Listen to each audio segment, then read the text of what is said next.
ইউনুস তোর মুখের বাণী আমার কানে লাগে সুধের মতো।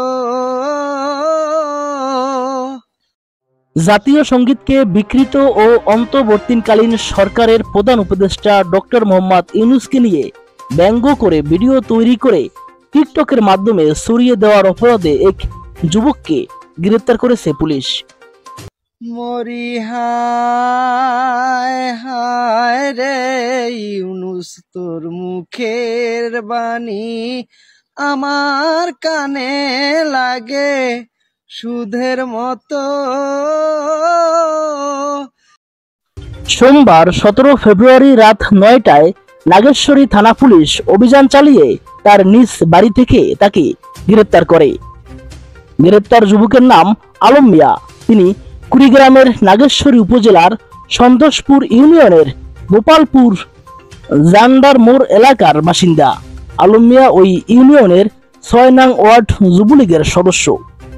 পুলিশ জানায়, গ্রেপ্তার যুবলীগের সদস্য আলম মিয়া 3-4 দিন আগে তার টিকটক আইডিতে দুটি ভিডিও পোস্ট করেন, যার একটিতে বাংলাদেশের জাতীয় সঙ্গীত বিকৃত করে গাওয়া হয়।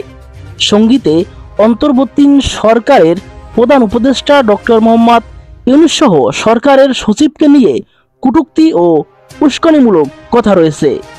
অপর একটি ভিডিওতে দেশের বর্তমান পরিস্থিতি নিয়ে ব্যঙ্গাত্মক মন্তব্য রয়েছে। পুলিশ আরও জানায়, আলম মিয়া ইতিপূর্বে দায়েরকৃত ছাত্র জনতার আন্দোলনে হামলা মামলার আসামি।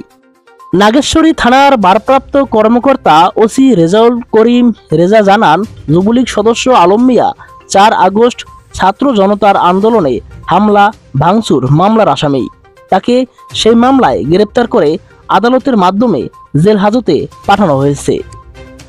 তোর সচিব বলে তো মসজিদ কেন লাগে, ও হায় কেন লাগে মূর্খ মুসল্লির জন্য আমার বাংলাদেশে।